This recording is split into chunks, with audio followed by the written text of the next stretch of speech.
Hello and welcome to episode 33 of the Neon 1000, my continuing exploration of this book, given away with Neon magazine in the late 90s. So today we're going to be talking about film 86, Bestsellers from 1987, which appears in the buddy movies category.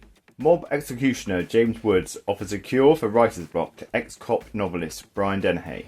Drawbacks: bullets, bombs, bodies, spending time with id monster Woods. There are a few issues with that description, but those will become apparent as we continue on. The film was directed by John Flynn, who largely made films I've never heard of. Looking at his filmography, the two that kind of stood out were Lock Up, which is a prison movie starring Sylvester Stallone, and Out for Justice, which is a Steven Seagal movie. Which, yeah, Steven Seagal in it, so it should probably be in the bin.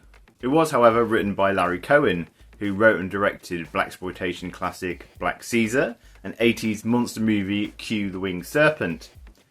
But one of my personal favourites, he also wrote the Maniac Cop movies. The film stars James Woods, who obviously has appeared in numerous things such as The Virgin Suicides, Videodrome, Hercules, The Hard Way, all sorts of stuff. And Brian Dennehy, who appeared in First Blood, Ratatouille, Romeo and Juliet, and a film called Everyone's Hero, which I've never heard of, which is an animated film about... It's an animated film set in the Depression, where a young boy called Yankee finds a talking baseball bat that belongs to Babe Ruth. I mean, it sounds ridiculous, but it's got quite an impressive cast list. It's got Rob Reiner, Whoopi Goldberg, Robin Williams, Raven-Symoné, and Forest Whitaker. And that's not all of them, but it was also co-directed by Christopher Reeve. Like Superman Christopher Reeve. I mean, it didn't get very good reviews. It didn't do very well financially, so that's probably why no one's ever heard of it. I mean, it's a baseball movie, so it probably tracked a bit more in America, but no one outside America or Japan about baseball. It's so boring. I mean, baseball movies okay, but they're about an hour and a half to 2.5 hours long, and there's an actual story to it. It's not 6 hours of just people hitting a ball and running around in a circle. Baseball sucks. Baseball. Anyway, back to the film we're talking about. Bestseller!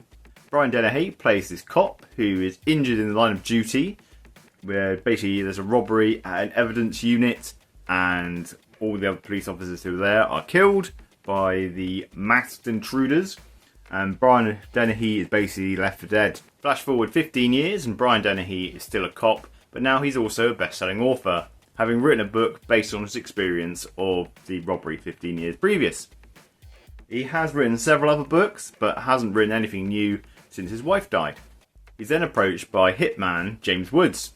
Not James Woods a hitman. James Woods plays a hitman, obviously. To basically write his life story. Woods' character claims that he is an assassin for a very prominent politician and businessman.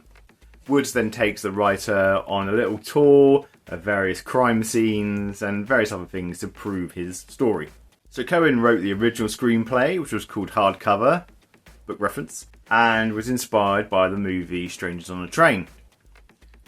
He originally wrote the story with Burt Lancaster and Kirk Douglas in mind. This film had been in development for many, many years.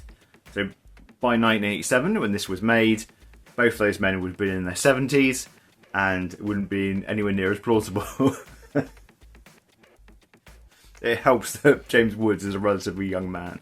Apparently John Flynn rewrote large portions of the script, including the ending, which Cohen described as f***ing up the whole movie, and directly blames that for the poor performance of the film. Having actually seen the film itself, the ending is really stupid. Or at least part of the ending is stupid. And as I watched it, I was like, that's ridiculous. So yeah, I'm not surprised. I mean, I won't give it away. Spoilers! James Woods' character is a little bit strange. Most of the time, he is this cold-blooded killer. But other times, he's the life and soul of the party. And other times he's like this wounded puppy who just wants his master's approval.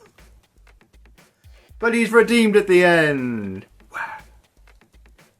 Brian Dennehy basically plays the same character, or a similar version of the character that I've seen him play in pretty much every film I've ever seen him in.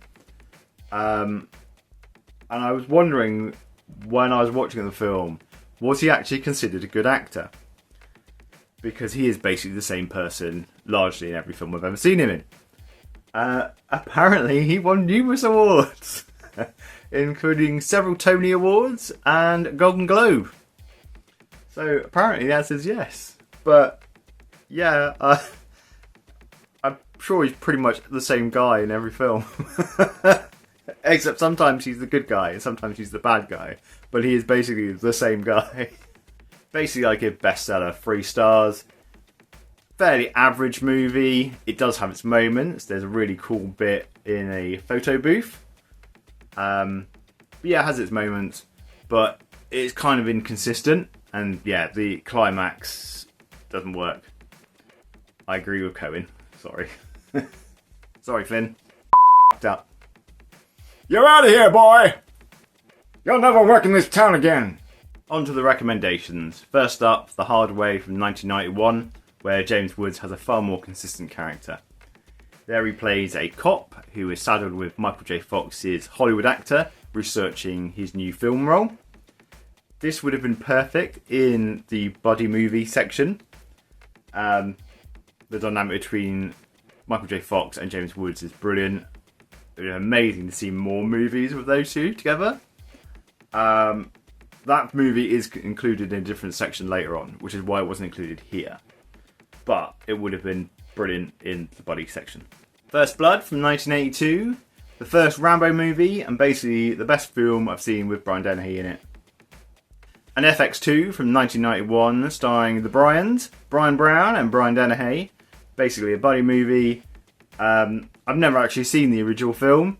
This one was on TV all the time in the 90s, or at least that's how it seemed. So I have watched it quite a few times. But for now, that's all I've got time for. So long, farewell.